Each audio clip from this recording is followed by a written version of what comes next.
moo tax ñuy yëngu bu fekkee ne Macky Sall am na lu mu réaliser la tribune est ouverte pour que ay nitu Macky Sall ñëw tey wax ñu ni Macky Sall lii def na ko réaliser na lii am moo gën ñoom ñuy dugg seen i pukus dugg si seen i télé bopp TFM ay dugg seen i télé bopp RTS di jéem a bluffé di jéem a nax askanu Sénégal et on ne laissera pas faire on ne va pas looloo tax ñu dugg ci xeex bi sama gars yi bu leen fàtte ni man xeex bi ñuy def ni ci réseaux sociaux yi li tax ñu def ko en fait c'est pour contrecarrer fen yooyu comme gis nañu ni que fan yi yëpp nag fen yi dafa bëri Macky a réalisé ceci moom ci boppam mu naan ay nitam dem leen ngeen defan bilan léegi bilan boobu la ñu bëgg ay nitu Macky Sall dugg tey bu ñu daw nag bu kenn daw nañu ñëw ci plateau bi wax ñu lan la fi Macky Sall def parce que ñun suñu wàllu bopp dinañu wax suñu opinion dinañu ubbi antenne bi pour que ñoom ñu wax lan la Macky Sall def.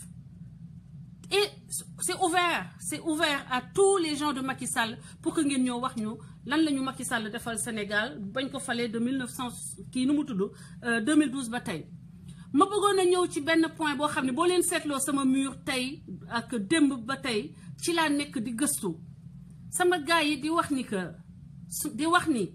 Macky Sall dafa am ay inconsistances yoo xam ne dama ko constaté dans son curriculum dans son CV ma wër net bi partagé leen vidéo bi sama gars yi partagé leen ba penc bi yegg si ñu mën a waxtaan bu am solo parce que en fait Macky Sall man lan moo ma mettre la puce à l'oreille Macky Sall bu waxee dara chaque fois am lu ci takk suuf Macky Sall daanaka day wax toujours la ci gannaaw dëgg léegi yow koo xam ne ba muy ñëw président dafa ne man ingénieur des mines là jàngee naa ISM une prestigieuse école qui est à Paris loolu la wax man ma jël dem ci net bi di seet ba sonn gisuma benn cabinet boo xam ni Macky Sall dugg na fa def fa ay preuve am avant mu yegg si Petrosen man j'ai fait une école de formation boo nekkee école de formation premier BABA école de formation partagé leen vidéo bi sama gars yi dañuy wax lu am solo loo xam ni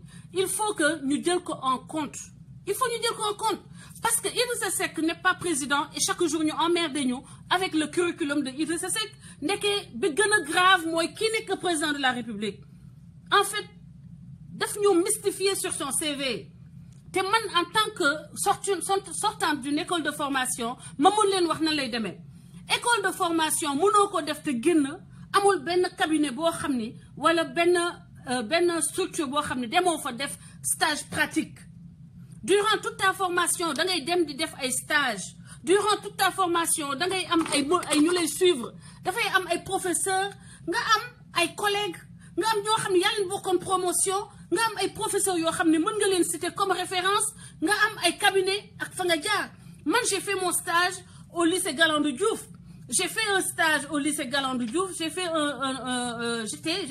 fourbi mes armes au cours Sainte-Marie de Anne mooy première fonction yi ma def ab lycée Lamine Gueye mais au-delà nomination Petrosen Macky Sall fan la jaar sama gars yi nañu waxante dëgg et dafa am benn genre vide boo xam ni c'est pas normal que muy am ci CV doomu aadama bu fekkee ni ton parcours est limpide amul raison muy am ay vide dans ton CV gis nga xool leen ne ndax di ngeen gis benn CV Macky Sall parce que ça ne va pas te dama ne école boobu mu doon école du pétrole changé nañ tur bi léegi postel naa leen ay lien sama mur bu fekkee ne Macky Sall école boobu la génnee école boobu dañoo ne ñoom seen taux d'insertion professionnelle mooy signifier que boo fekkee dangaa génn ci école boobu ci saa si 99% de ceux qui sortent de cette école sont insérés professionnellement directement partagez leen vidéo yi ma ñëw xoolal sama gars yi bu fekkee ne école bi 99% lay am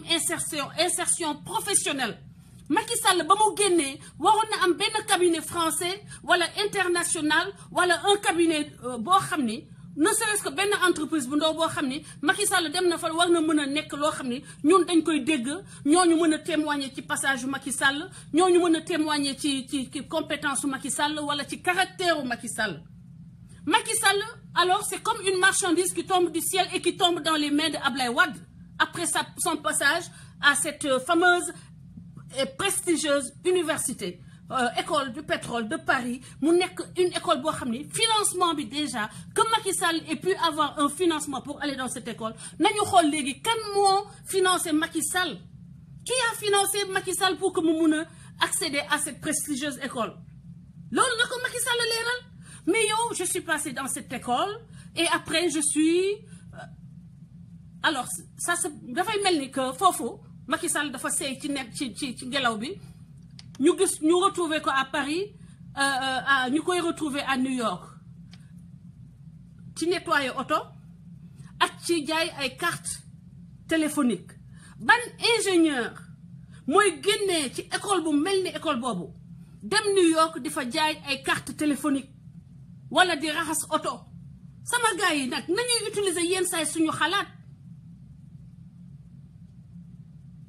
leen tuuti ban ingénieur polytechnicien parce que école boobu c'est l'équivalent de l'école polytechnique sama gars yi école polytechnique bi nekkoon Thiès après ñu def naa mu ngi Dakar léegi fi kii nekkoon INSEP alors naka la nit di génnee ci école polytechnique nga dem New York nga dem États-Unis même boo amul kayit même boo am déjà ingénieur de ce niveau doo dem di dem ci dëkk bañ a am kayit ça c'est déjà quelque chose qu'aucun ingénieur va faire quitter une école prestigieuse comme l'Institut du pétrole pour aller vendre des cartes téléphoniques à New York c'est impossible c'est pas dans l'ordre du possible man professeur éducation physique laa génnee am diplôme maîtrise en sciences et techniques de l'activité physique ba ma demee France vacances dama ne damay ñibbi bañ ma wutalee liggéey pour petit boulot dama leen ne man Sénégal dafa investir sama formation dama fi taxawaalu di raxas ndab ak ay façon yooyu ñeneen ñi ma fekk ba may def doctorat Allemagne am na ñu ma fi mun a témoigner parce que dañ may seetaan ba ñu ma am na benn liggéey boo xam dañ ma ko proposé woon ma ni leen man sama dëkk ko haut fonctionnaire laa fa au cadre du ma ñëw fii di nettoyer kenn bureau parce que pour man dafay mel dama humilier l'État du Sénégal qui a investi en moi. Comment se fait-il que Macky Sall mën a am ingénierat dans le domaine des mines ou du pétrole et du gaz xam nga lu mu mënti nekk domaine yu prestigieux yooyu nga xam ni boo ci génnee dañ lay war a dëkk yi dañ la war a nangu dañ lay xëccoo ay Total ay Total ak seeni concurrent le monde du pétrole dañuy sotte sa kaw di la xëccoo Macky Sall dem di jaay ak raxas oto New York y a quelque chose qui ne tourne pas rond gis ngeen xel njëriñ lay xalaat alors il nous a fourgué cette marchandise nous avons fait un achat avec vice de forme Macky nous a vendu un candidat boo xam ni en réalité son parcours n'est pas validé son parcours c'est soit benn affaire moo am ñi jaar ci milieu académique yi mën nañ leen ko wax man mën naa dugg ba voilà dem naa Université Leipzig def fa 4 ans d'études doctorales mais je suis pas docteur xam nga lu tax parce que souteniruma j'ai pas soutenu donc bu ma neexee ne leen dem naa Leipzig mais DEA laa fa jëlewuma fa doctorat alors je suis sortie de l'Institut national du pétrole mais dis-nous avec quel diplôme quelle année lan mooy sa qualification c'est pas parce que cet institut forme des ingénieurs que tu es passé là-bas que tu es forcément ingénieur sama gars yi nañu waxante dëgg il faut qu'on vérifie le parcours de Macky Sall parce que de toute façon compétence yi muy prétendre dafa méngoowul ak sa moom professionnellement ce qu'il est en train de prouver aux Sénégalais parce que boo xasee ba dugg ci yenn moule professionnel yi yenn moule formation yi da nga am attitude boo xam da nga koy am sur le plan éthique am attitude boo xam sur le plan professionnel am benn exigence booy am asalaamaaleykum pare gu ma introduire mais bàyyi ma dugal la asalaamaaleykum sëñ bi waaw man la Françoise yaa ngi ci pencum askan wi partagé leen vidéo bi sama gars yi ñu ngi lay déglu. waa Hélène ñu ngi lay nuyu man la Alioune Badara Fall comment va. waaw Hélène ñu ngi lay nuyu donc internet yëpp. donc ñu ngi lay jox la parole lan mooy sa contribution. donc sama contribution par rapport ak le bilan de Macky Sall moom day yomb quoi day gàtt. lépp mën nañ ko résumer rek ci déception. parce que tey gis nga sax bu musaana taw sax ñu Macky Sall moo tax mu taw. dëgg la tey tawul déggoo benn affaire mu wax bu musaana taw sax ñu ne Macky Sall moo wàcce taw. dëgg la. xam nga ñoom seen bilan yëpp ci ay tas yëngal lañ ko jëmale tey ëllëg bu tawoon fii ba nawet bi naata lañu dégg ñu koy baaxoo naan Macky Sall moo am nawet bu baax. dëgg la. donc ça veut dire que amul lenn lu réaction comme si ñu mën a teg si doxal Macky Sall moom. absolument ay bilan préstatif la ñuy indi. dëgg la. da ngay génn da ngeen di génn pour mën a partager live bi moo am problème excuse-moi da ngeen di génn bind sama tour duggee sama tour sinon doo leen mën partager Facebook man sama Facebook moo am problème. Vas-y mon frère. ok tey bi ñu ñëwee ci côté emploi de jeunes dañu wax rek ci 500 000 emplois. tey ça veut dire que ñoom lépp lu ñu defoon seen bilan rek tey boo leen interrogé dañ naan loolu lañ créé ci emploi jeunes yaa ngi dégg membre rek yaa muy wax ay près de 400 et quelques mille emplois donc ça veut dire que ñoom dañ naan atteindre seen objectif mais te emploi moom duñ la mën a wax ci ban secteur lañ ko créé yan entreprise wala yan jeunes yooyu noonu di liggéey ak aussi c'est dans le but comme ça. leur bilan c'est limite ci presse bi leen day limite. parce que bilan boo ko defee je pense que du jar ngay taxaw ci rajo beeg télé bi di wax. dëgg dëgg da ngay ku nit ñi romb ñoo koy gisal seen bopp. dëgg la dëgg la. mais leur bilan ci làmmeñ ñu mu en tant que des jeunes en tant que des Mali la par exemple boo ñëwee fii ñun li ñu jot a defal di ko baax arène nationale la te arène nationale ñun demandé wuñ ñu koy defal ñu bi ñu ko fay def dafa xeex ak ñun ba def ko. dëgg la. di defal ay infrastructure. ñi ciy xaar nga jàpp ne di leen tëj. dëgg la ba pare nga ñëwaat di bàkkoo bi naa wax noonu ci infrastructure bi moom ngay bàkkoo pour defal ko chinois yi bëgguñu ko parce que chinois yi université lañ doon réclamé wala centre de formation prof. mais franchement. mais tey la leen defal ba pare moom lay ñëw di leen ko ñaawale di ko bàkkoo loo ci xamul defar na ko ba pare dem na bàyyi ko fa amul police amul ci biti éclairage sax ci biti boobu di lëndëm bu fa jaar heure bi ñu agressé commencé na te làpp gi commencé wu. gis nga. donc ça veut dire que nous les banlieues am je pense que wax bi sax du bari parce que ñu ngi denc ci ay carte xaar. dëgg la li xewoon nag ci élection législative su xewaatee moom xam naa ne Sénégal dañ ci déglu parce que élection législative da ngay ànd ak nit ñu gis. donc ci benn bureau de vote carte bind ci bureau de vote yi mais bu demee ba ci bureau de vote mu fekk trop. centre de vote yi nga xam si gis nañu ñu ko gagné yëpp la def ñëw nag dañuy def avec duñ ko nangu. duñ ko nangu Sénégal nag mosuñu koy déggee élection mais nag avertir nañ bii di ñëw duñ ko nangu ku yor sa carte élection. ok yéen en tout cas yéen ñi nga xam ne da ngeen nekk zone Pikine donc yéen approuvé wu leen woon projet kii boobu n'est-ce pas projet. arène bi yëpp gis nañ ni dañ ci doon xeex ba sonn jàpp nañ ci ay nit tëj duñ ko wax jàpp nañ ci ay nit tëj ci kaso. tëj nañ fa ay doomu Sénégal parce que ñooñu bëgguñu woon arène bi am. tëj nañ fa ay doomu Pikine jàpp nañ leen tëj ci kaso parce que dañ doon bari arène nationale. te ñoom seen experts yi ñu jëloon pour ñu def impact social terrain. partagé leen vidéo bi amul kenn ku ci validé. amul kenn ku ci validé projet. dëgg la. benn expert ñoom yi ñu jëloon amul kenn ku ci validé projet bi. il a fallu que ñu forcer la main au Pikinois pour def ko ce projet là et que loolu noonu ba tey Pikinois yi dafa des seen xol dañ koy naqarlu. moo tax keroog duñ fi ñëwee naan day inauguré si xaw ma la mais. kenn ñëwul parce que Pikinois yi tax kenn ñëwul. loolu rek jëndal na ni projet boobu amul approbation population bi. c'est vrai que arène bi rafet na il faut mais ñun bëgguñu loolu. mais reste aussi la question waa Pikine am na leneen lu ñu gënoon a soxla dëggalam déet am na leneen loo xam ni moo gënoon a ñor waa Pikine. université ci jàng xam nga mais tey fii suñu doom yëpp ñoom pour ñoom ay mbër lañu war a nekk pour tekki parce que bët ki dem yaa gis Balla Gaye muy jëndee ay millions ay milliards wala ay jeunes yi ko ci gis da nga naan yow loolu moo la war a mën a may xaalis fi ngay dem donc ñun ñi nekk les étudiants yi ñu nekk ay modèle parce que tey da ngay jàng ba génn doo am xëy doo am dara léegi mbëri ñoom dañuy xëy suba rek yor ay millions. léegi xale bu gis loolu ci mbëri ngay dem tam ñoom ñoo créé modèle boobu noonu pour la jeunesse. ñoom la absolument. ñoom ñooy pervertir la jeunesse maintenant nag genre mel ni yow. éveiller les consciences doo leen arrangé parce que duñ la bëgg a. duñ bëgg nit ñi yeewu dañuy bëgg toujours gars yi di nelaw. yow nag yow mi yeewu ba bëgg a yee gars yi dañuy bëgg nga tëddaat nelaw. donc yow en tant que François yàgg nañ la suivre depuis RNS donc dañ lay encouragé. dëgg la yow nag xam nga combat bi yow yàgg nga ci combat bi parce que boo xamee RNS rek gis nga li ma ci gën a jaaxal mooy ni majeure partie yi nekk ci réseau yi léegi xamuñu sax luy RNS ñoo ngi doog a yegg si c'est-à-dire que ci réseaux sociaux yi.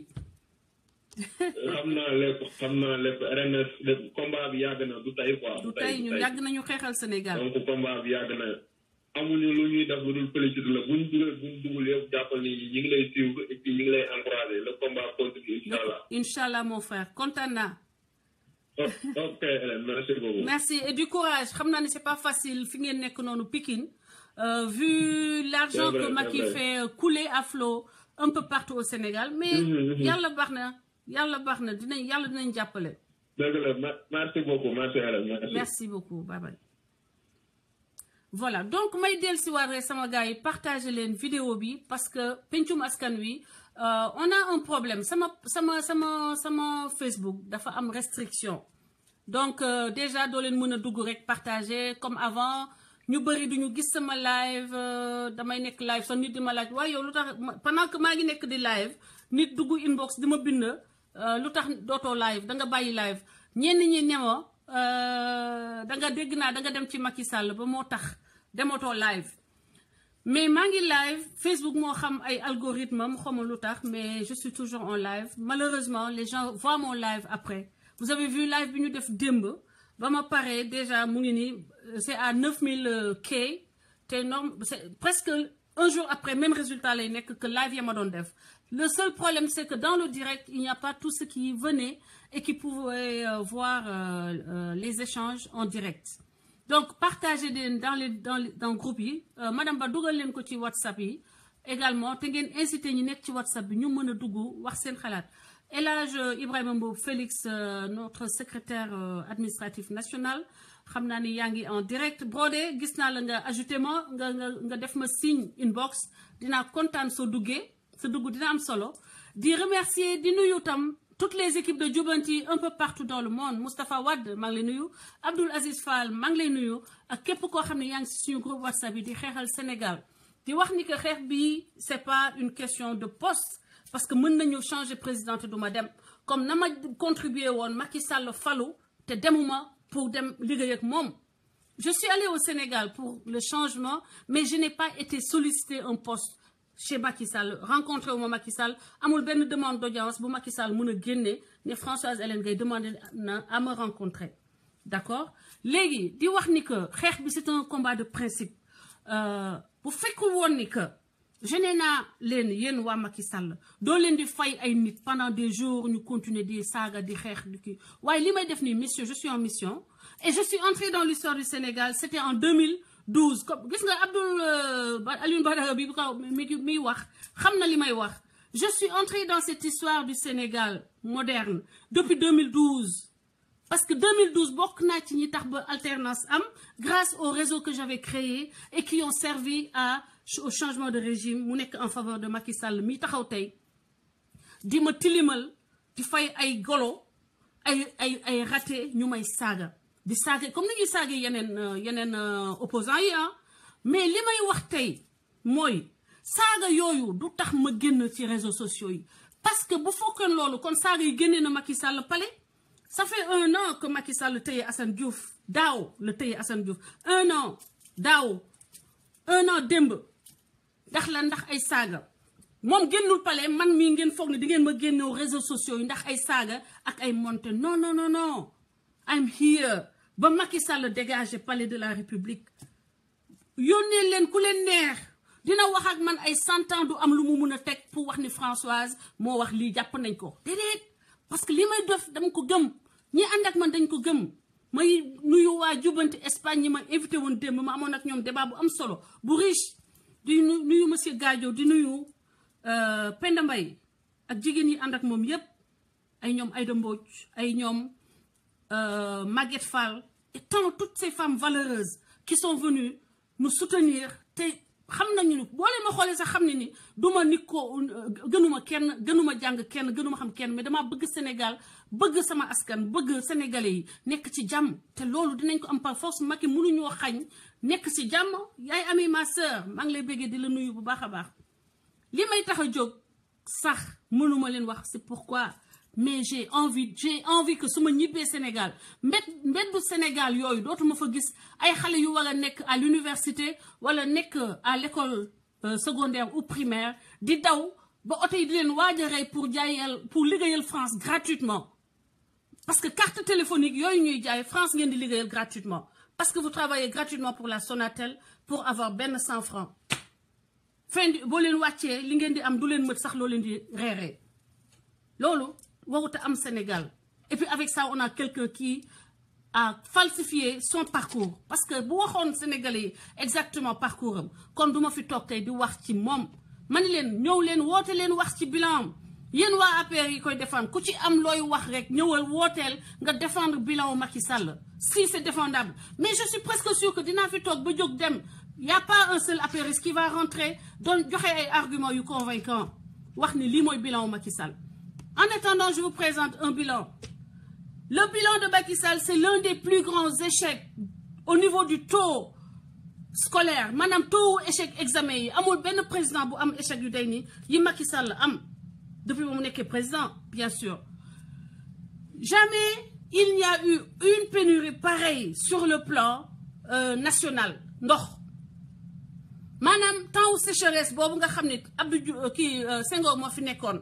ñun dañoo judd ci temps Senghor comme on le dit am na lu ñu fi fekk mani ñàkk ndox bi melul woon nii temps Senghor donc ñaata at la Senghor depuis que Senghor jógee fii depuis Abdou Diouf jógee fii depuis combien de temps la ñaata 18 ans après Macky nous fait retourner c'est-à-dire période 74 70 les années 74 ak yooyu temps sécheresse bi ba sécheresse bi amee woon Sénégal man ci laa damoon parce que dama soboon dama yéeg ci kaw benn citerne mu damm sama tànk donc dum ko fàtte yaa ngi comprendre donc temps boobu la ñu gëjoon a gis citerne Sénégal de cette façon bi nga xam ne Macky Sall installé waat na ko au cœur de l'État sénégalais Macky liggéeyul effectivement man ba ma sama tànk di damm camion citerne ay 73 74 la parce que maa ngi amoon defe naa ay 4 ans xawma lan ma yéeg si citerne bi sama tànk damm Macky Sall Sénégal boobu la delloo si Sénégal boobu la delloo si la plus grosse catastrophe agricole et écologique avec le déguerpissement des milliers de producteurs Cheikhna Baldé merci des maraîchers et des avicoles de Diamniadio déguerpir sénégalais yi Macky Sall pourquoi Macky Sall ne s'en fout pas mal que les Sénégalais mangent ou meurent man loolu moo ma njëkk a jaaxal moo tax ma naan leen CV Macky Sall bu triché wul woon ci CVM il serait pas en mesure de faire ce qu'il fait aujourd'hui parce que boo jaaree ci mulu formation dafa am loo xam ne day nekk ci yow tu as beau être politicien mais dina am yenn valeur yu des ci yow robinet mbedd xewi woon na Sénégal donc indiwaat na ko mu ngi noonu donc c'est la plus grosse catastrophe agricole écologique tey paysans yi mënuñu jaay seen gerte paysans yi mënuñu jaay seen gerte kañ la fi loolu gëj a am yow gerte xamoo loo ciy def non beneen ressources yi nga xam ne Macky Sall gaspillé na ko amul benn dépense bu Macky Sall di def bu nekk dépense boo xam ne dafa nekk au service des populations loo xam ne dafay produire de l'emploi wala produire de la valeur ajoutée dans le quotidien des Sénégalais le TER c'est le désespoir des Sénégalais parce que ay milliers de pères de famille dañoo toj seeni kër ñu reloger leen dans des conditions pratiquement pas humaines TER c'est une catastrophe sur le plan social parce que des familles déplacées ñu jox leen ay ñaata lañ leen di jox ay 15 millions nga toj kër jàmbur jox ko ay 14 millions 10 millions lan la ci mën a def et une maison familiale qu'est-ce que ça signifie pour la famille mais c'est des souvenirs c'est une histoire que tu détruis pour contenter le colon pour que mu jàppale la nga sàcc élection yi nga nekk ci jàmm nga sàcc ko ba pare après nga def lu la neex mais loolu tu sauras que tu l'emporteras pas au paradis. Le building administratif, n'est-ce pas? L'arène bi nga xam ne déjà chinois yi ne dañu ko may moom mu ne da koo fay léegi xam nañu ni moom mooy fen bien sûr ku fen ci lu mel noonu war nga mën a fen ci sa CV. ma ni looloo tax ma ni leen nañu xoolaat bu baax CV bi parce que CV bi c'est pas, ça correspond pas à l'individu. Le parcours, s'il était brillant comme ça, Macky ne serait pas capable de autant de médiocrité en tant que président. Parce que demal xool polytechnicien yi parce que c'est l'équivalent d'un polytechnicien xool leen polytechnicien yi seen taxawaay rek seen waxin rek Macky Sall bu taxawee dinaa fañ dinaa joo dinaa daan non ça c'est pas le niveau d'un polytechnicien. Il n'en a pas la carrure léegi nag nañu xool ndax école boobu dañ koo dàq ndax dafa tricher ñu dàq ko ndax dafa échoué examen ñu dàq ko ndax dafa moom ci boppam moo bàyyil boppam parce que il avait d'autres priorités il a abandonné. Mais cette école là si Macky l'a conclu avec un diplôme ça m'étonnerait que mu nekk président de la République ba tey gisu leen un professeur manifesté wu pour wax ni j'étais dans la même classe que le président de la République sénégalais. Oui, on a fait les bancs ensemble. Tubaab yu bari tiitar yi nga di bokk ak ay tubaab classe kenn clému la benn tubaab taxul clém la c'est-à-dire kii c'était mon mais Macky kon noo meloon foofu ci classe boobu ba tax ba gisuñu benn tubaab bu taxaw di la clém di wax ni waaw Macky Sall bokkoon classe. Abdoulaye Wade am na tubaab bu réeree ci àll bu ñuul bi daal di ñëw ne man kii dama ko ameeloon xaalis damaa ñëw pour fay ko xaalis bi. Oui, ça, on sent qu'il y a quelque chose, c'est une réalité. Mais Macky Sall, nous, on sait que le Père Noël existe. Bien sûr, c'est une chimère. On sait que, mais on nous dit que le Père Noël mungi pôle Nord. Mais quel monde nous wax ni Père Noël? Donc, il y a ça passage faux. Il faut que les gens en aient le cœur net. Qu'est-ce que tu as sorti de cette université? Un DEA? Non, c'est même pas un DEA parce qu'il faut formation master là. Après master, doctorat ou spécialisation, yo xamné ay 2 ans lay def. Combien d'années tu as fait là-bas? Bu fekké ni da nga def doctorat wax ko sénégalais, bu fekké ni da nga def fofu une spécialisation, wax ñu ban cabinet nga dem defi sa formation pratique parce que quand on se spécialise, on a une formation pratique, on est obligé, c'est obligé. Alors, dans tous ces cabinets où tu es passé en formation pratique, il n'y a pas une seule personne qui est même fière de dire que je vais partager avec le président de la République un bureau, sénégalais un bureau. J'ai partagé avec le président de la République sénégalaise un amphithéâtre. Il y a un problème. Parce que man tay ji, samay xarit ñu ma nekkaloon Allemagne, il y en a plein, on a un réseau. Samay ko ñi ma doon àndal ak professeur Inen Moser di def recherche doctorale ak yooyu. Mais il y en a plein. Il y en a ay ñu dëkk Corée du Sud, am na ku dëkk Algérie, am na ku dëkk Tunisie, am na ku dëkk Égypte. Sans compter les Allemands. J'étais dans un bureau avec koo xam ni mag benn sud-coréenne ñoo bokkoon bureau sénégalais yi doon ñëw formation foofu dañ ma doon gis ak sama bureau wala sama photo nekk ci hall kii bi ITK gis nañ ma def séminaire foofu ak professeur bi ñu ñëw assister. Alors Macky Sall yow tu es passé dans un institut aussi prestigieux, c'est mystère, il y a pas de collègue, il y a pas de professeur, il y a pas de directeur de thèse, il y a rien qui s'enorgueillit d'avoir été le directeur de thèse du président de la République. Il y a pas un professeur qui s'enorgueillit d'avoir été le professeur du président de la République sénégalais. C'est que tu n'as pas conclu ta formation avec le diplôme ou dans les conditions normales. Dinañ la citer rek parce que léegi nekk nga président de la République ñu ne jaar nga fa. Mais pourquoi clémuñu la? Pourquoi ils s'enorgueillissent pas de toi? Mais attends, dañu utiliser tout suñu cerveau. Donc il faut que loolu ñu leeral ko les enquêteurs ñi mën a def ay investigation dem leen xool Macky Sall son parcours takk na suuf amul benn ingénieur polytechnicien buy dem New York di fa jaay ay carte téléphonique wala di fa raxas oto, ça n'existe pas. Bu dee ba dee di nga am benn liggéey bu ndaw dans quelque part en France comme petit boulot. Même bu fekk ni tu vas faire que ay archives ci archive lañ lay dugal ngay def ay yenn affaire liggéey yu petit yoo xam ne da ngay xeeb sa bopp ci liggéey boobu di nga ko am. doo dem di raxas oto nañu waxante dëgg aw ma benn ku ma xam ku def polytechnique am naa j'ai un oncle qui était à la Sonatel polytechnicien kooku kenn xalaatul naan ko raxasil oto am naa ay xarit ay ñoom Jean-Charles Faye nekkoon samay xaritu sama ay grand frère ay polytechnicien ñooñu kenn xalaatul sax gis leen ñuy yow saabu naan dañuy raxas oto wala di jaay carte téléphonique. Il ne faut pas profiter de l'analphabétisme général pour nous vendre des éléphants blancs. Le CV de Macky Sall, il y a quelque chose qui ne va pas.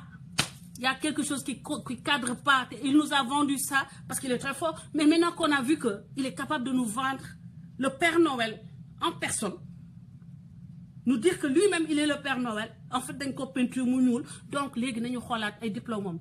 Peut-être certainement, c'est comme les diplômes de Farba Senghor. Mention avec étonnement du jury. Yeah. Légui dëkk bi kenn mënu fi nax kenn. Gaspillage bu ñu génnee ci gaspillage nga ñëw ci bilan bi nga xam ni les procès politiques, la justice sénégalaise humiliée, vampirisée, anéantie chaque minute, chaque seconde. Am benn opposant bu ñu tëj, benn opposant bu dik woo. La DIC et le ministère public, musul am autant de travail. Ils n'ont jamais eu autant de travail que sous Macky Sall. C'est ça la vérité. Et puis, liggéey yu ñàkk fayda ay jël ay Assane Diouf benn Sénégalais bu ko doon saaga moom mi nga xam ne mooy promoteur saaga dem tëj ko léegi mu ngi nii yàq nga depuis ba mu intervenir pour yàq àddina doomu aadama boobu ça fait 1 an et dara du ko ci fekk.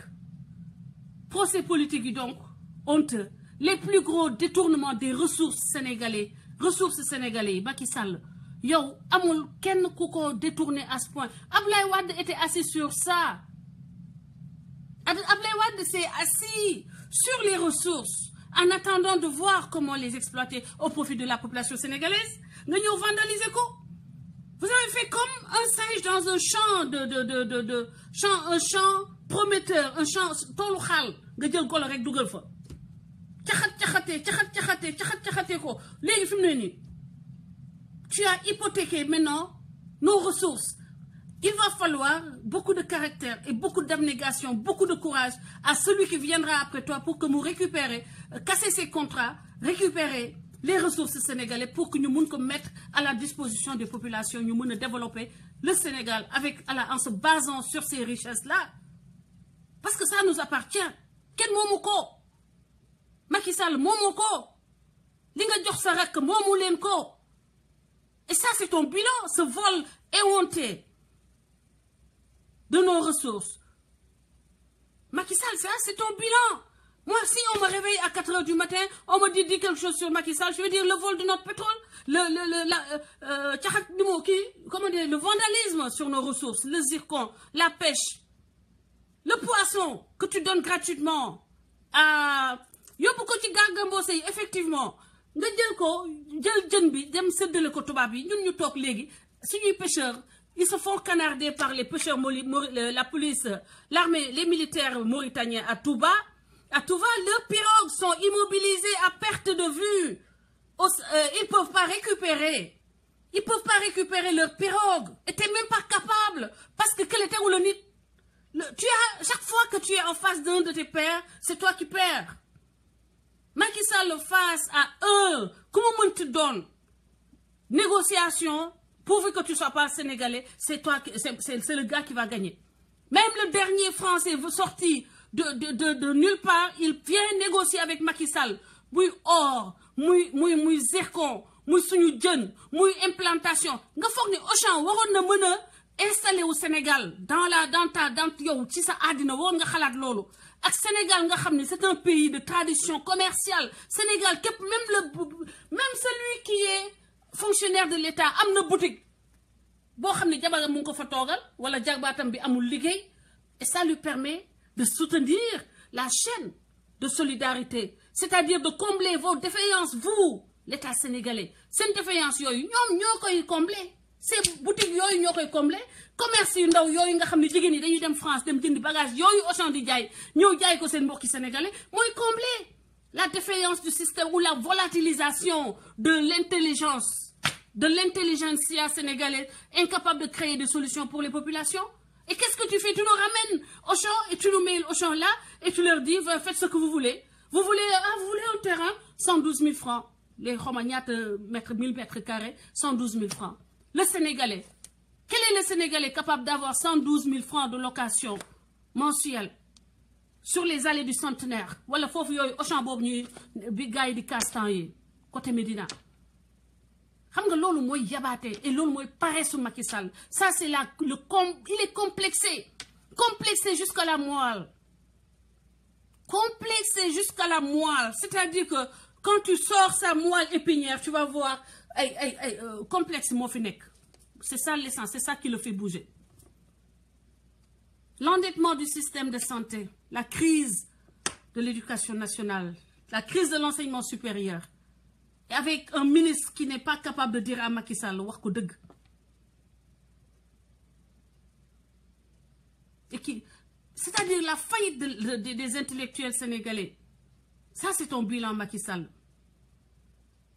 Un gouvernement que vous n'osez même pas dire à votre collègue Erdogan que tous ces gougnafiers qui étaient là, que c'était ton gouvernement. Tellement c'est honteux. Tu nettoies une salle de classe et tu mets 20 élèves dans une salle de classe pour recevoir Macron. Macron qui t'humilie et qui pose la question à un de ces élèves-là pour lui dire depuis quand êtes-vous? Parce que même dans le mensonge, vous n'êtes pas intelligent. Parce que tout va bien, voilà, l'Union au Sénégal, ils ont un rapport, ils ont le rapport. On leur donne un rapport détaillé de la situation. Tu domaine de l'éducation, bah, on est d'aller visiter l'école. Le rapport de la situation réelle des Sénégalais dans les salles de classe. Alors, tu penses que c'était nécessaire de mentir, gueule ay élèves, aménager une classe juste pour donner le change? Assalamu alaikum, j'espère que qui vote partisan au Macky Sall là. Allô, salam alaikum. Comment vas-tu? Ben ça va très bien. Oui, Françoise. Oui, c'est Massali, Mohamed Massali. Eh, ça c'est mon frère Thiessois. Ouais, mais non, content. Je te félicite. Content my brother. So, content. Il y a un retour. Massali? Allô, le volume live bi juste un tout petit peu. Comme ça ñu mën la dégg bu baax. Allô. Voilà, ñun ñëpp ngi lay déglu. Allô. Ñu ngi lay déglu bu baax a baax. Allô. Oui, ñu ngi lay déglu Massali. Xam naa li ma nekk Paris la. Xam naa li ma nekk France la moo tax aw ma réseau. Allô. Yow yaa ngi France Massali. Yaa ngi France ah. Yaa ngi may dégg. Alors, réseau bi baaxul, mais c'est Mohamed Massali, le lion du PDS qui est en ligne. J'espère que dina réseau bi dina ñëwaat fii lañ toog di la xaar dinañ la woowaat yow moom danga lay woowaat parce que bilan Massali rek xam naa ni bu Massali defee bilan man mën naa noppi dootuma waxati sama gars yi. Il faut la détermination de Massali, la détermination de Françoise Hélène Gaye, la détermination waa jubanti taxaw leen ñun ñëpp ñu ànd ak opposition bi xeex ko bu leen ragal dara.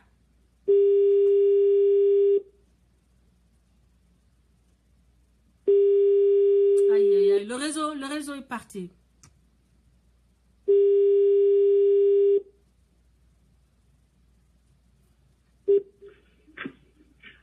Allô?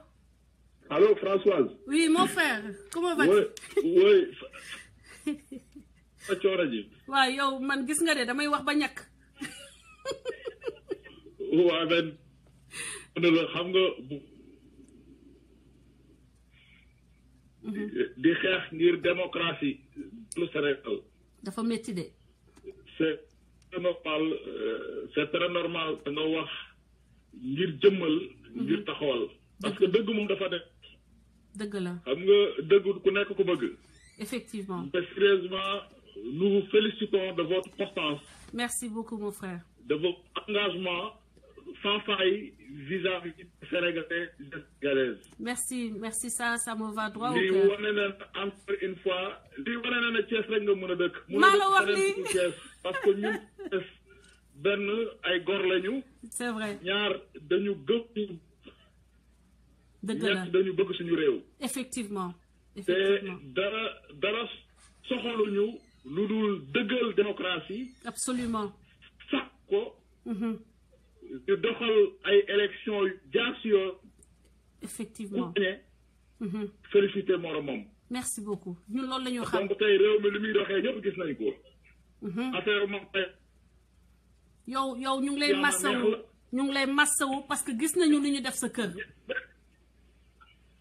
mais dama sant yàlla soxna si xam nga lu tax. lépp gëm-gëm moo ma ko jox. ak sama loyauté. ak sama engagement sans faille. lay ndeysaan. du frère secrétaire général national Abdoulaye Wade. qui ndeysaan. nous avait inculqué les valeurs. jom. ngor. dëgg la. ak dëggu. ah tu es un fidèle. donc ma jàpp bépp buy def politique. ma jàpp ne bépp ndaw buy def politique. war nga nekk référence. war nga nekk rawaay. war nga nekk ab góor. mais yore jabar. yore ay doom. yore ay sët. yore ay jarbaat. nga war a joxe de bon exemple. jaay sa ngor si loo xamante ne jaru ko. gis nga. te ñoom ñu war a doon ay royukaay si ñun ñi nga xamante ne ay ndaw lañu. ay ndaw yu taxaw. wallaay dëgg la. war a gëm taxawaayu réew mi. gëm xolinu réew mi. ñoom ñu taxaw suñuy mag bëgg ñu jàngal benn façon politique mooy jaay ngor. loolu képp kuy gor war na ko mun a moytu. képp kuy jullitit war na ko mun a moytu. dëgg la. dama jàpp tey jot na. ñu soppi vision doxalinu politiku Sénégal. ana ñu fi taxawoon démb doon tàgg Abdoulaye Wade. ana ñu fi taxawoon démb. dëgg la. doon xeexal Abdoulaye Wade. je te jure. ça fait mal au cœur. ça fait mal au cœur. ana ñu fi doon toog démb nekkoon lu ka may sa waat man ay jot kenn dégg. te soxna si xam ne ça fait mal au cœur parce que ñun ay jeunes lañu.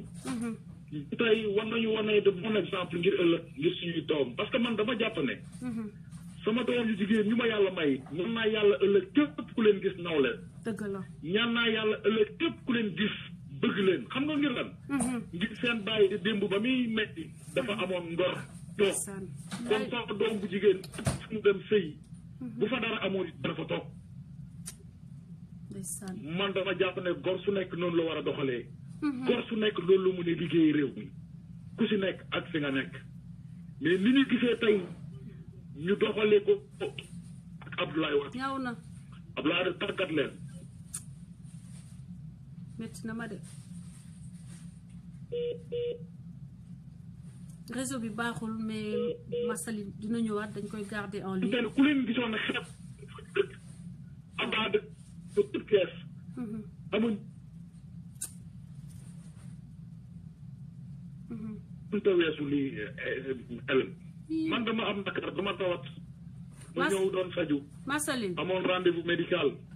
oh mbaa yaa ngi tane dafa tuuru. mbaa yaa ngi tane bu baax. maa ngi.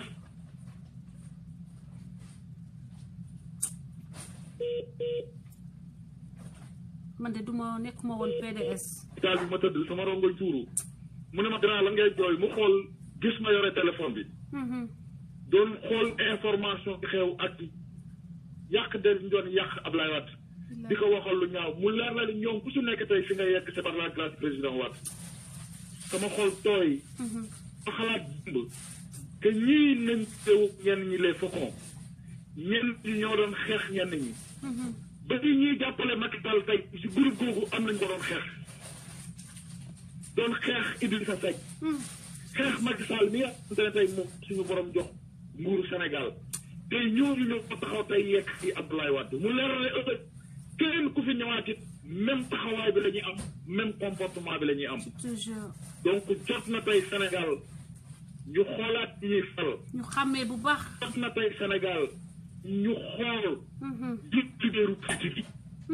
parce que nag y a des gens yi nga xamante ne prébende je sinécure rek moo leen ñor. exact ñenn ñi prise en charge médicale moo leen a jaay seen ngor. day wax jëf ju ñaaw xam nga ku dem tey day génne ay lettres di ko jébaane. ëllëg bis bu jekkoo président Macky Sall. même chose yore ab secret wala mu yore ab lettre am noonu la koy génnee ëllëg. dëgg la jébaane ko. partagé leen vidéo war bi nañoo mën a defaraat xel yi. métti na war nañu defaraat jikko yi. war nañu defaraat taxawaay yi. Hélène sérieusement ñu ngi lay gërëm di sa sant di sa taxawaay man.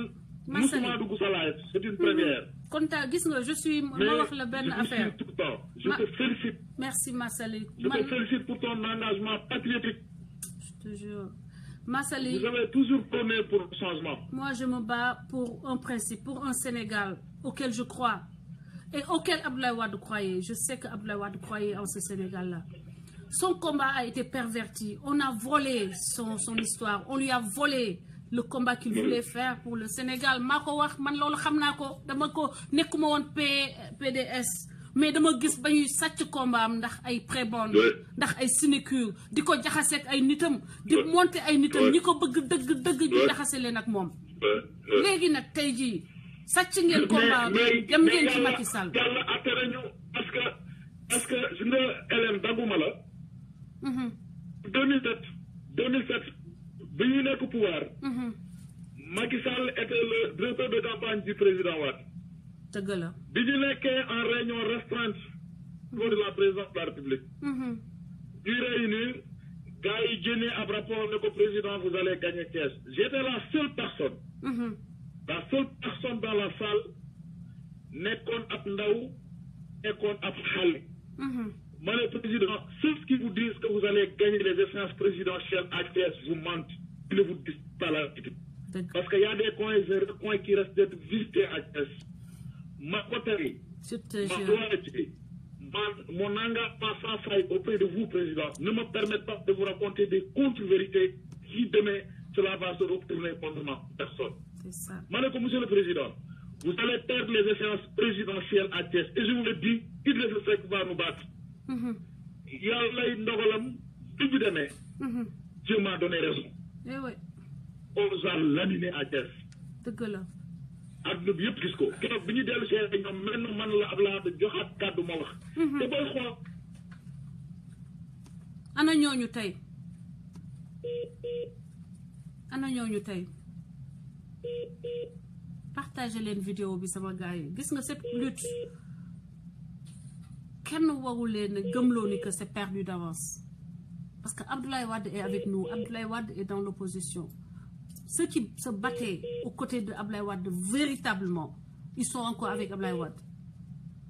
Idrissa Seck est dans l'opposition Malick Gakou est dans l'opposition toujours. Le réseau n'est pas bon mais je vais essayer de rappeler di leen wax ni que Massaly mii man j'ai du respect pour lui xam nga lu tax ma respecté ko man dama bëgg nit ku gore dama bëgg nit ku am ay convictions xoolal quelles que soient tes convictions qu'elles soient contraires aux miennes mais défends-les avec honnêteté et tu as mon respect kan laa mënut a respecter ki nga xam ni comme Macky Sall ay intérêt rek la jiital Macky Sall la mu defloo Abdoulaye Wade ci ay erreur est-ce que waroon na jël Abdoulaye Wade toroxal ko comme ni mu ko toroxalee tey loolu rek doy na bilan traitement bi mu réservé à Abdoulaye Wade qui lui a tout donné rek bilan la pour nit ki donc ku mën a def loolu ki la créé nan nga dul defal koo xam ne xamoo ko waaw Massaly mon frère allô oui on t'entend yaa ngi comprendre bu baax a baax donc les mêmes personnes qui complotaient contre le président Idrissa Seck les mêmes personnes qui complotaient contre le président Macky Sall et les mêmes personnes qui créent le vide autour de notre candidat Karim Wade effectivement les mêmes qui parce que ñu doon def loolu la lañ doon créer essayer de faire le vide autour du président Wade absolument tey bi ñu perte ñooñu doon xeex les fils du président Wade ñu ñoo quitté le navire bleu ànd ak président Wade dem ànd ak Macky Sall mais dem xam ne ñooñu ànd ak moom ay naafeq alif lañu gëm li ñu def seen poche ni ma ko waxee sànq ñenn ñi dañu des malades congénitaux bëggul une prise en charge médicale moo leen ma bàyyi mais taxu leen a jóg soppi taxu leen a jóg jafe-jafe askan bi taxu leen a jóg seen ak seen bopp mais xam nga ni li ñu def ki yor leen taatat leen def leen lu nekk ku nekkoon golo mu def la nit ku nekkoon xaj bi la taxawu la tey dañu taxaw di jébaane bay génne ay lettres il mérite plus que ça xam nga baral yi mënta weesu fii wallaay xam nga wallaay mënata weesu fii ana secret d'état te niñ ko defee Abdoulaye Wade attention ëllëg ils feront les mêmes politiques bien sûr bien sûr et l'histoire inshallah rabbi danañu dox raison inshallah maa ngi nañu fi yàlla bàyyi ak jàmm amin amin donc François xam naa boppal maa Massa ngi lay gërëm di la sant sama xol dafa tooy ton témoignage est émouvant pour ton engagement patriote pour sa dëggu pour sa sincérité lii wane na ne doomu caali rek nga mën a doon telling you munoo dëkk fenn fu dul caali je te jure Massa te yàlla la yàlla defal jàmm yàlla la sàmm sama xol bi tooy na ne sama xol tooy na trop tey dama am j'ai mal sama gars yi j'ai mal pour Ablaye Wade j'ai mal pour Karim Wade j'ai mal pour ceux qui aiment Ablaye Wade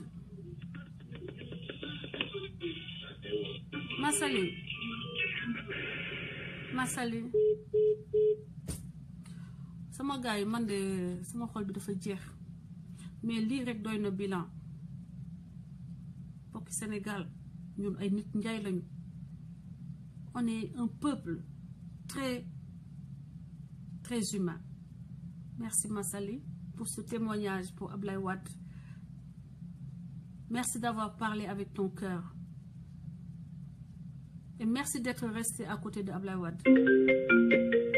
Merci d'être resté aux côtés de Ablaye Wade et de son fils dans ces périodes dures.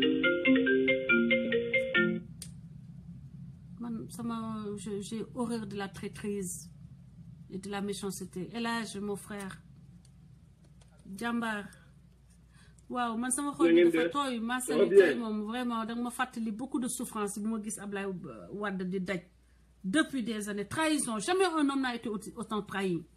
te sama gars yi trahison dafa métti ci xol. mais papa Ablaye Wade yàlla na la yàlla may gudd fan may la doole nga tenir tiens bon di nga fekkee Sénégal bi nga xeex le Sénégal qui a fait que tu t'es sacrifié Inch'Allah. El Hadj mon frère. Oui, bonjour François. Bonjour yaa ngi ci direct bi yaa ngi en direct.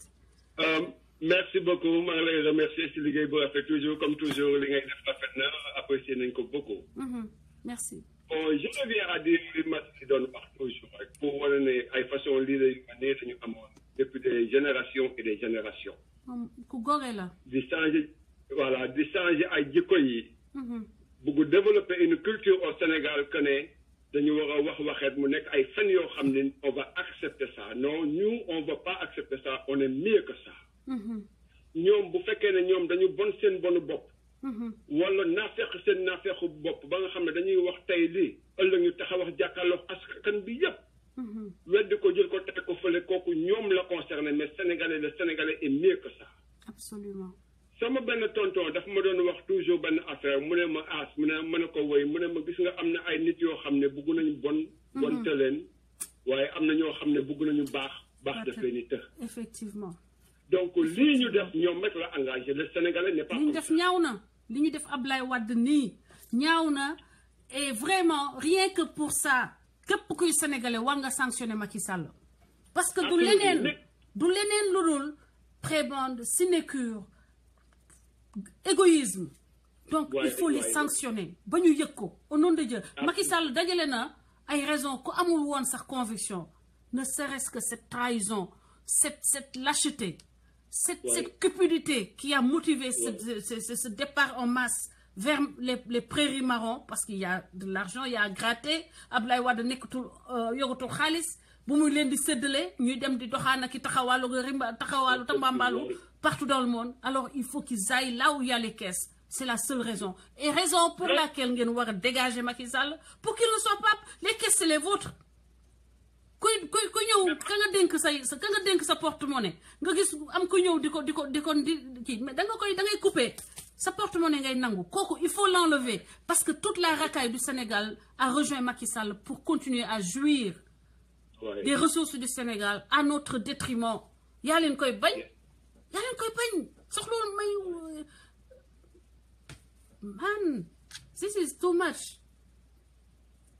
lii dafa ëpp. mais gis nga ñii ku ñu àndal François nga daanu Macky Sall war na xam ne ñii bu ñu ànd ak moom dafay daanu parce que les Sénégalais ne sont plus dupes gis nga la amoon ay génération ay 10 ans passé loolu amatul parce que ay nit yoo xam ne tey jii dañoo servir comme des ambassadeurs de Sénégalais wane ay jikko ñoom ñoo ñëw taxaw ci télévision bi tey wax lii ba àddina bi yëpp gis ko ñu ëlbatiku taxaw wax leneen boo waxee ñu ne la je suis un homme libre lu ma neex laay def mais kilifa dafa dul doxale noonu man kooku du nekk sama rôle modèle kooku du ma copier ci moom.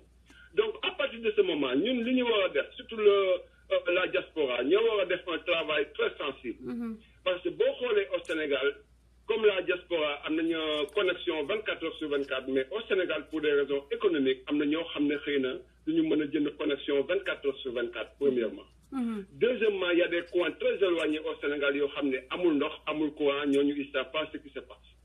Donc la diaspora ñi nga xam ne ñu ngi ci diaspora bi nga xam ne am nañu mbokk partout au Sénégal ñoo war a sensibiliser def un travail très sensible au sein de leur famille expliquer leen ce qui se passe bu ko defee tout émigré jël 5 wala 10 personnes yoo xam ne da nga leen di conscientiser wax leen li xew ci dëkk bi pour ñu jël waa ji jël ko dax ko teg fi keneen daan ko yëkkati ba biir bi weex dóor ci suuf du ay xam nga lamb dañuy wax naan dafa am ay façon jël nii naan rappel dañ ko yëkkati ba sa kaw dóor ci suuf def ko comme ni foo de douce ba ka doon daane bu la daanee day toog sa biir ba pare woo gars yi ne leen foto leen ba mu wóor nga ne kii daanu na mu jël bagaasam dem yoonam voilà donc loolu daal laa amoon lu may participer parce que man en regardant bu may xool cassette yi sax damay wus man sama bopp mais quel Sénégal on vit actuellement mais c'est terrible voilà loolu daal laa amoon lu ma si participer di la ñaanal yow tam jubbanti yàlla def si ndox mu sedd mu dem ba nekk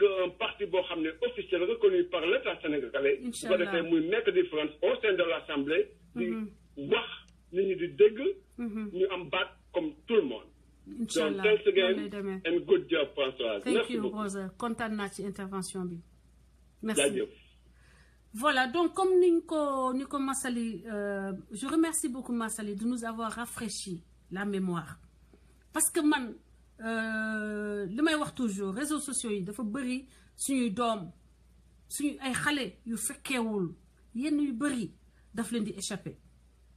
Abdoulaye Wade bu demee ba tollu à un point de l'histoire du Sénégal ba une partie des Sénégalais mere ko ba xeex ko pour mu wàcc c'est dû à ces gens-là. Souleymane Ndéné Ndiaye bu leen fàtte ni que boobu Abdoulaye Wade di daanu moom moo nekkoon Premier ministre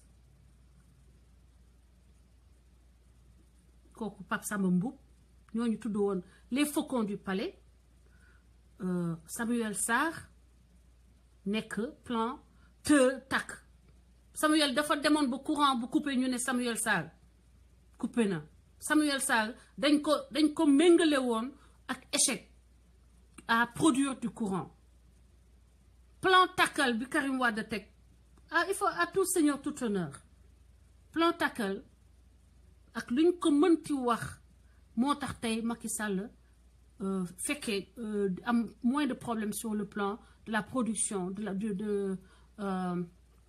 la fourniture des ménages sénégalais en électricité.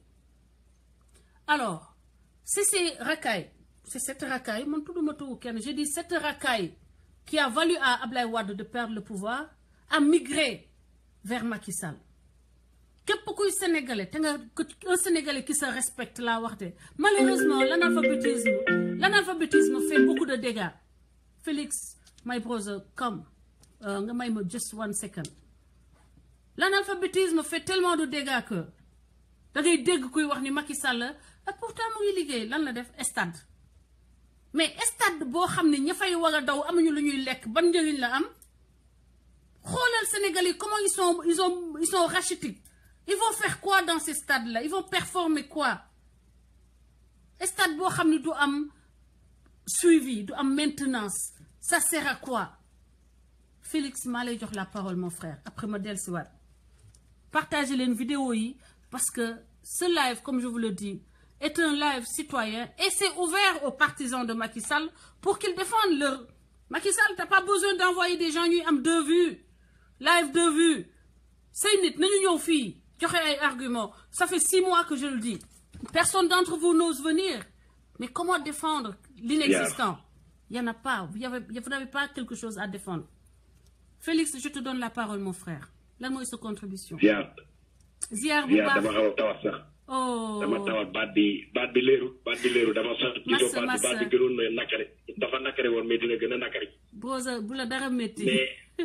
mais danga laal ci Ablaye Wade ma ni gis foo mu dugg. dëgg la. gis nga jaraxu Ablaye Wade bu mu sol ba yóbbu ko poubelle ba moo gën Macky Sall ak ñi mu àndal ñëpp. I swear God dëgg la. jaraxu Macky Sall ma ni jaraxu Ablaye Wade bu mu sol ba mu yàq mu yóbbu ko poubelle ba.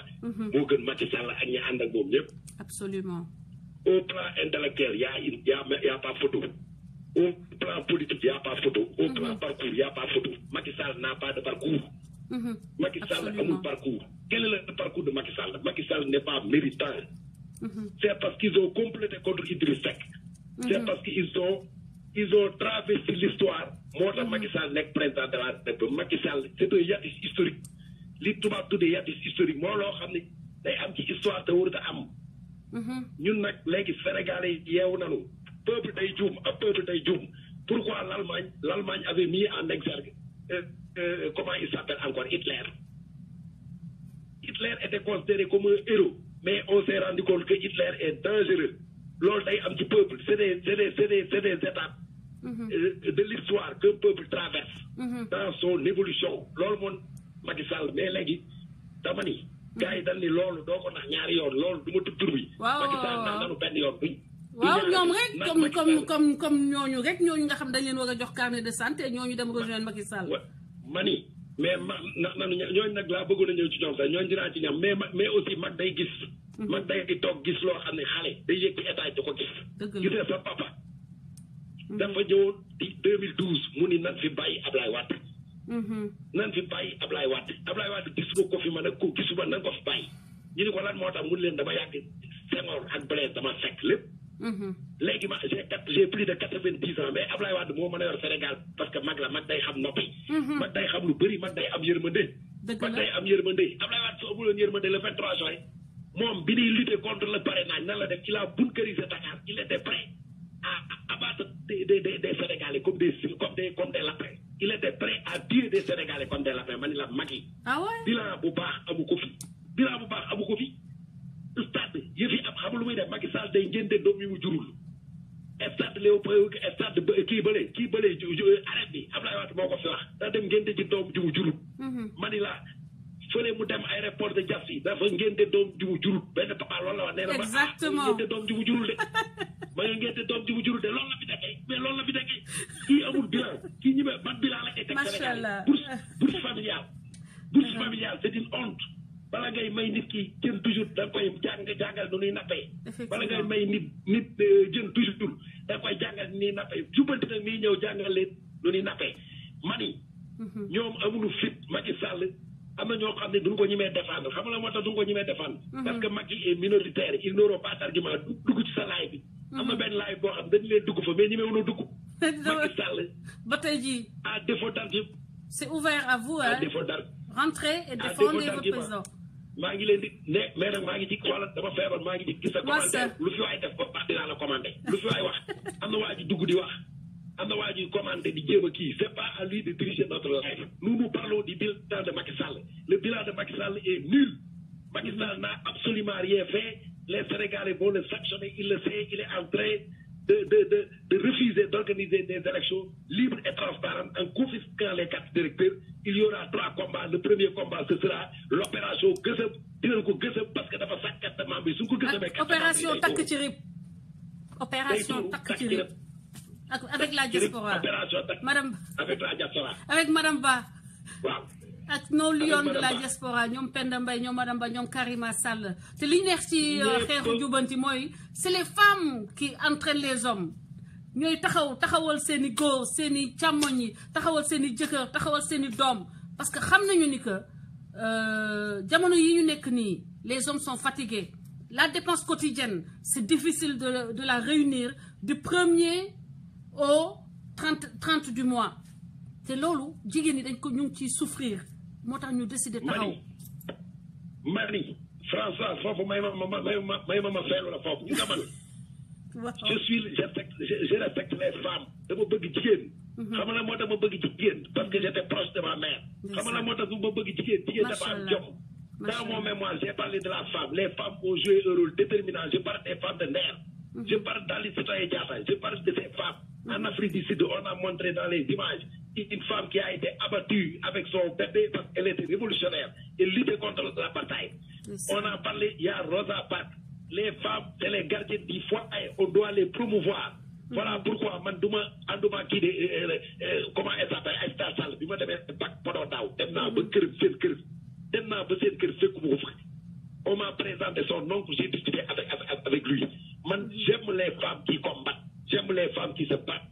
Et ce sont les femmes qui vont diriger ces révolutions. Les femmes ont soutenu leur mari en 1947 lors de la grève des cheminots du Dakar Niger. Thank you. Les femmes. Merci. Non, non, il faut qu'on réinterroge l'histoire. Une femme, nous voulons une femme présidente. Nous voulons une femme présidente. Et c'est bel et bien possible parce que ce sont les femmes qui tiennent les maisons. Absolument. C'est bel et bien possible que ce sont les femmes qui tiennent les maisons. Les femmes ont des valeurs. Ce sont les femmes qui partent la société. C'est ça. Moi, je peux défendre ça sur tous les plateaux du monde et de l'Afrique. Il nous faut des femmes leaders. Le leadership féminin doit être promu. Ñu loolu lañu gëm. Loolu lañu gëm tey loolu lañu gëm ëllëg parce que jigéen ñi ñoo yor kër gi man maa ngi nii bi ma xëy soo ba léegi dama génn sama kër maa ngi doog a ñëw bi ma ñëwee fekk naa fi xale yi ñoom ñëpp a ngi fi danoo lekk ba suur kenn réerul kenn sàcc du kenn ñoom ñëpp ñu nekk ci jàmm ba fekk leen loolu ñun góor mën du ko.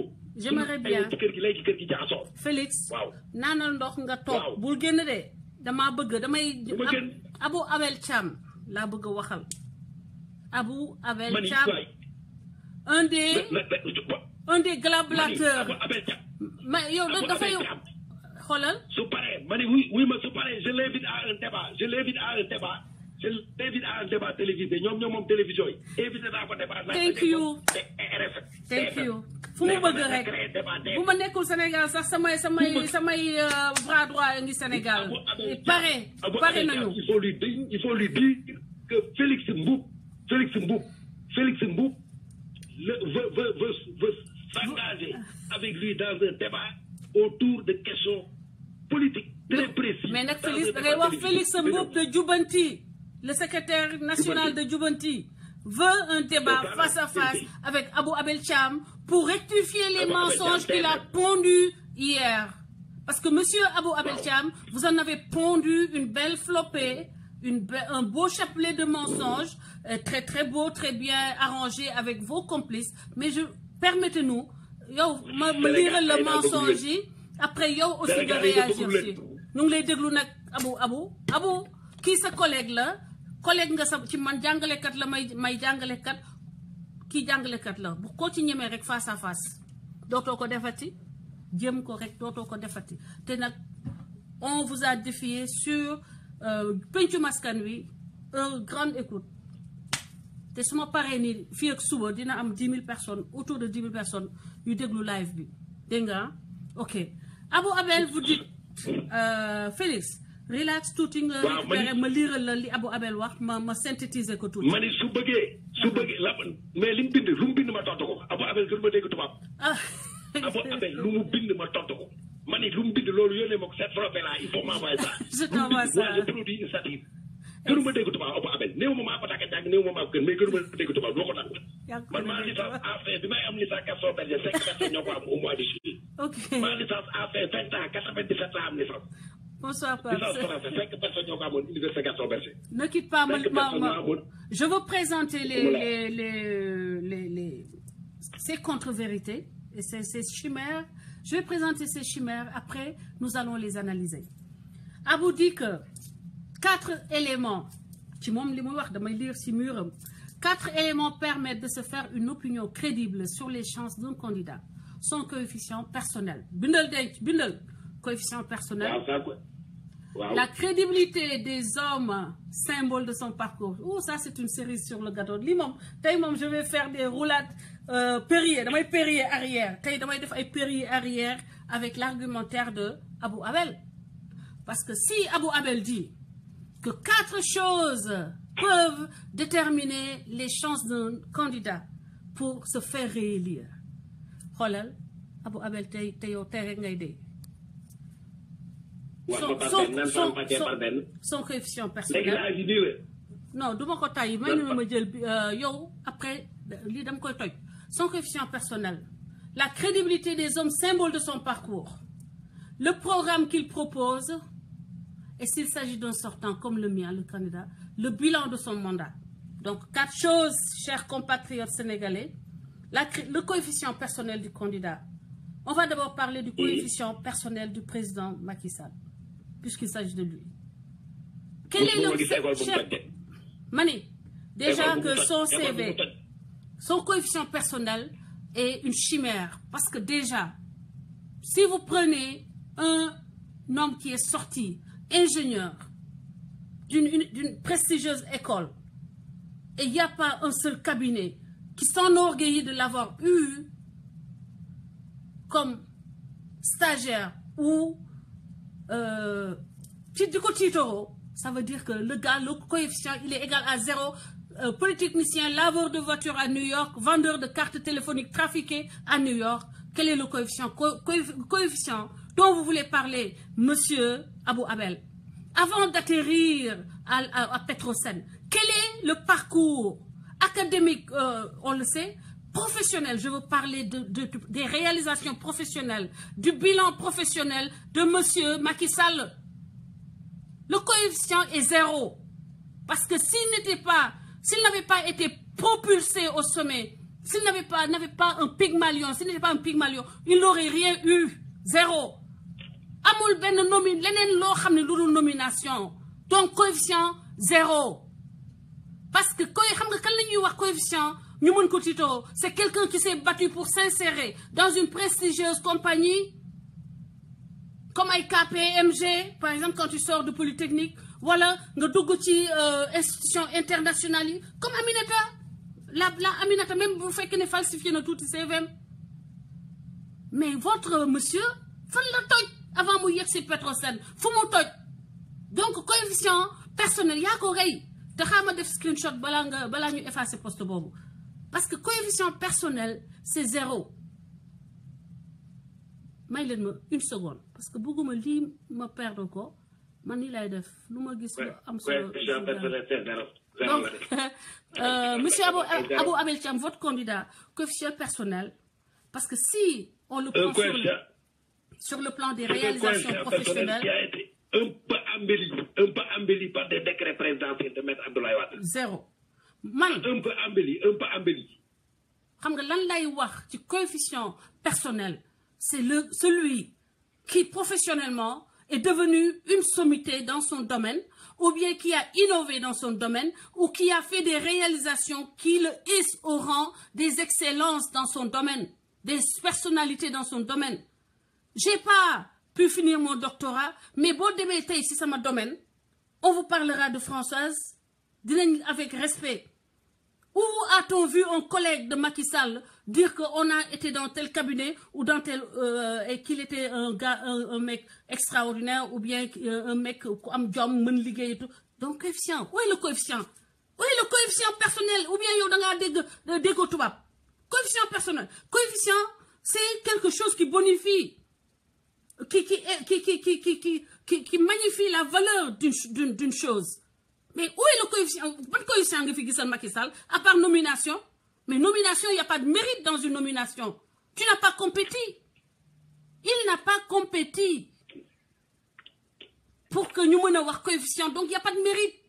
Alors, qu'est-ce qu'il a réalisé à Petrosen? Qu'est-ce qu'il a légué à Petrosen? Comme amélioration, comme innovation.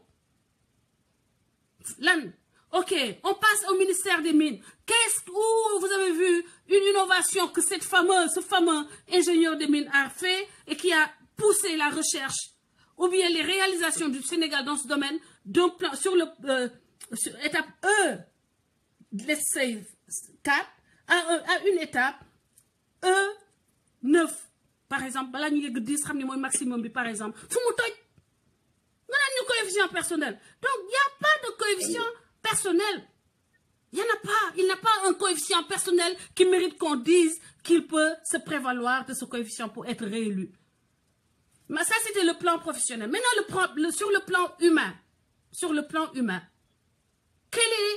Sur le plan déjà professionnel. Quel livre scientifique il a apporté? Parce que l'objectif d'aller à l'école, c'est d'apporter, de faire avancer la science dans le domaine d'expertise. Il faut bien le livre. Ou un article, ou des articles scientifiques. Article de Kisugo.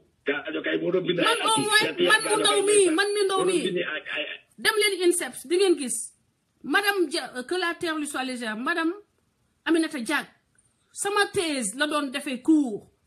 Quand j'arrivais à l'INSEPS, on me saluait comme une sommité. Ça ma thèse, mémoire, c'est mon mémoire, la donne de fait cours. Macky Sall yow sa mémoire fan la toj ak ci ban article ban revue scientifique lañ ko gis ban revue scientifique mooy mentionner l'expert en mine ou en géo xoma lan hydro xoma machin whatever you are mooy mentionner yow Macky Sall nga nekk fa ba war a mën a am coefficient boy titoro 0. Maintenant sur le plan humain, toujours pour parler du coefficient personnel, Macky Sall maire bam nekkoon këram Kaolack.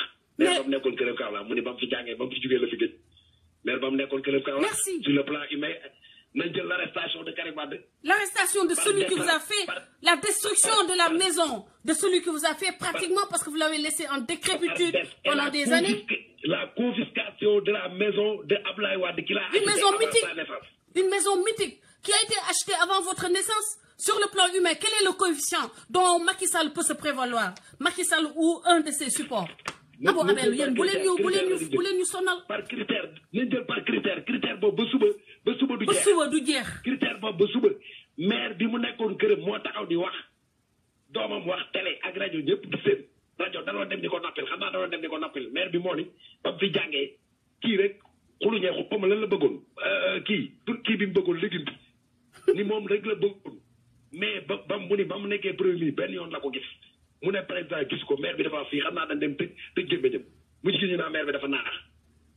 Voilà. On prend le cas de Khalifa Sall. Très bien. La maman de Khalifa Sall est au crépuscule de sa vie.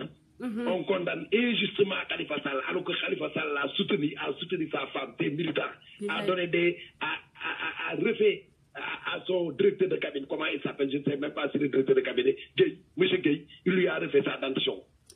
Il a refait les yeux d'Abou, le gars de Thiès là, l'autre de Thiès, le petit de Thiès là. Le petit monsieur de Thiès là. Nan la tudd sax. Bon, kon kenn da ko xamoon Abdou Mbow fu mu ko. Waaw Abdou Mbow, voilà. Il se dit journaliste. Il sort de quelle école? Voilà. Maintenant, sur le plan coefficient personnel, on va continuer sur ce plan, mon frère Félix Mboub. On va parler maintenant toujours sur le plan coefficient personnel.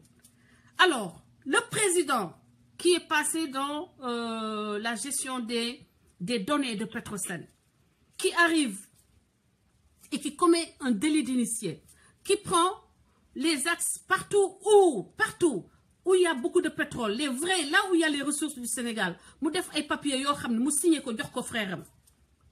Qu'est-ce que vous entendez par coefficient personnel? Non.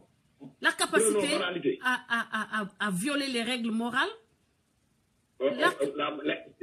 Il dit, j'ai demandé à mon frère d'aller faire des affaires, des activités, ses propres activités. Je lui ai déconseillé d'entrer dans la scène politique.